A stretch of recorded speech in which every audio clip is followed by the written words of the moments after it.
Hey, what's up everybody? It's your boy Two Phones back again with another informative video. This video is about the Motorola G7 Power. 30 days later, 1 month later, I've been using this as my daily driver. I got Mint Mobile on it as my phone service. And I know you all want to know how well is it still performing and things in that sort. So yes, the phone is still performing the same as I had it out the box. It still lasts about over 2 to 3 to 4 days, depending on your usage, what you use on your smartphone, what type of stuff you do. You probably can make it last longer than 3 to 4 days or 5 days or whatever. I seen someone comment and said they made this phone last actually a whole week, 6 days. There's even other journalists out there that say they use this phone and it's lasted them a whole week, just by doing, basic stuff. So yeah, the phone can last up to a whole week off of one charge from 0 to 100. So yeah, that's the big thing about this device.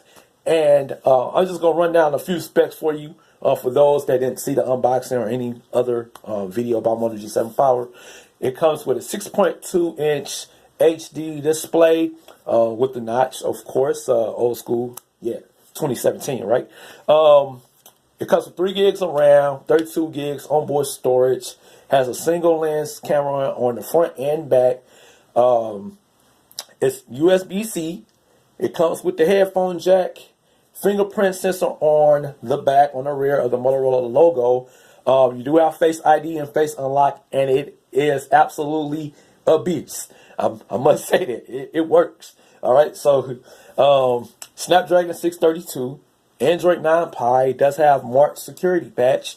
Moto Actions, it has the Moto display. We're gonna open that up real quick, so you can pick up to silence your phone. That's like one of the ones they're advertising. So here you have it. You got Moto Actions. You got screenshot editor. You got lift to unlock. The Moto display, antenna display, peak display. And then when you swipe to the left, basically same thing I just mentioned. And yeah, that's what comes with the Moto Actions and things in that sort. Yeah, so it's a good device for a backup phone. Like if you have $1,000 phone and you want a cheap $200 phone as a backup and for trips, it's great for that. Call quality is phenomenal. Call quality audio on this phone is a beast. Like for the microphones and speaker and audio and talking is great. It's a great device. Motorola did it right with this smartphone. Now, it doesn't come with dual stereo speakers. A lot of people like dual stereo speakers. You only get the one speaker up front. So no dual speakers here. Also no NFC. If you're worried about that, you can't technically use Google Pay or PayPal unless you're doing it online. If you're using the internet, web browsers or whatever, then you can use it that way, but you can't use it beam at the store. You can't use it at the register, if that's what you was wondering. Also, it still has the Moto options. You can chop for the flashlight. You can flick your wrist to open the camera up, and I got a couple of cameras, so I haven't did that. But yeah, you can open the cameras up. You can chop for flashlight. So some stuff is still, useful with the Motorola smartphones. Now, if you were wondering about the photos and videos, I just dropped a video about that. You can check in the link in the description box, or you see a card flying across. Go ahead, click on that card, or check at the end of the video to click on the specific video.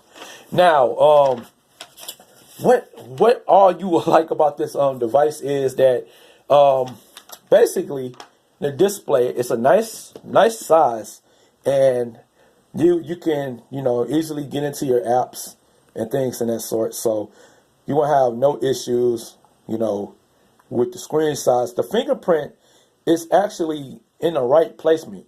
It just depends on your hand usage. So my index finger fits right over it. So if I'm holding it like this, I can unlock it easily. You know, with the fingerprint in the back of the phone, I can unlock it instantly. So yeah, it just depends on how you hold your phones, how you use your devices. Also, this is stock Android, well, the nearest stock as possible, and you do get digital well-being included with this device, so you can, you know, get away from your smartphone and wind down and things in that sort. So it just depends on if you use digital well-being or not. I don't know. I mean, it is what it is. I got it turned on, so the phone won't bother me at night when I'm sleeping or whatever. But yeah, that's a good, useful thing on a smartphone. Also, this device I have is fully unlocked, meaning it can run on any carrier in the United States. I just chose to, you know, stay with Mint Mobile and test it out while I have that service for free. But yeah, so far I've been getting great coverage, signal. I traveled with it to St. Charles, Missouri, and you know that's only like 30-minute drive anyway. But you know, I kept signal at my cousin's house. So hey, it must be working. You know, it must be working right. So yeah, if you were wondering about that, like I said, it does stay with the headphone jack. You can put your headphones in here. I'm using Next Radio app, so I can use that and listen to ESPN. If you know, the Cardinals are playing baseball or something like that, I can listen to that on the go and do extra stuff like that. Now, I know a lot of people are going to dislike basically that this device doesn't have NFC, wireless charging, and water resistance, and whoop-de-whoop. But Motorola does have some nano coating on it for splash resistance. It's splash resistance, not water resistance. You can't, you know, dump it in the pool and expect your phone to be, you know, back working. But not saying it can't survive, you know, or drop in the pool. But just, you know, stay away from the pool. I mean, I know the pool's not open yet, but you know, hotels have it, so stay away from the pool with the phone.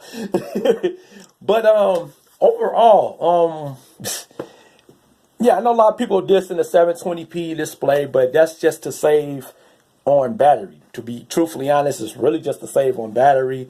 I really had no issues with the screen display, but yeah, it is what it is. I like the phone, man.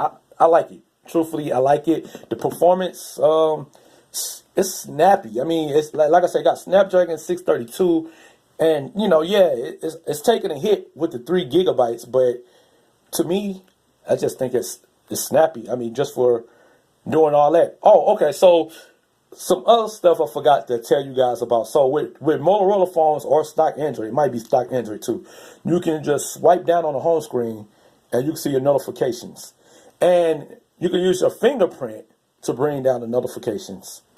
All right, and to slide it back up. So you can use that to slide it back up. I don't know if that's any useful to you guys. And the toggles, you can change toggles. They have a separate toggle for system update. You can hit system update right from the drop down, and you know, you get shortcut to flashlight. They also have some extra ones. I hit the wrong button. You hit the edit, and you do have extra ones you can drag up there. It just depends on what's included on your smartphone as far as like applications that do include that. All right. So, but other than that, guys, I have no issues with the smartphone. I mean, it gets the job done for me. It gets the job done. It lasts for days. I don't have to worry about plugging it up every other day. Yeah, and it'll last you a long time. But there are also applications that you might want to consider and think about when it comes to battery saving. The Next Radio app does save you battery, and the Opera browser does have a battery saving mode. So if you want your phone to last longer than, I don't know, 3 or 4 days, I suggest you use the Next Radio app and Opera browser for your browsing needs, because Chrome and Facebook, they drain a lot. So And unfortunately, I mean, not unfortunately, but I'm really shocked that YouTube doesn't drain your battery as hard as Chrome and Facebook do. But Next Radio and Opera or your stock radio app, your stock FM app, they always save you some battery. So if you need it, or otherwise just turn on the battery saving mode too. So you have a lot of options for battery saving usage on Android anyway. But yeah, let me know y'all thoughts in the comment section below. What do you think? I think this phone is underrated, man. In my opinion, like I said, it gets the job done. Great call quality, great battery life, great viewing, great audio, great mics. I don't know what else you would really want out of a smartphone. I mean, other than, okay, great cameras, okay? It doesn't have the best cameras, but I will leave my video link in the description box, and you be the judges for that. But for an unlocked device that runs on all networks, got all the bands, including band 71 and 66 for T-Mobile, man, this has the top notch right here. I mean, when it comes to performance and quality, I say Motorola got it right in 2019 for their budget line of Moto G. So let me know your thoughts in the comment section below. Thanks for watching.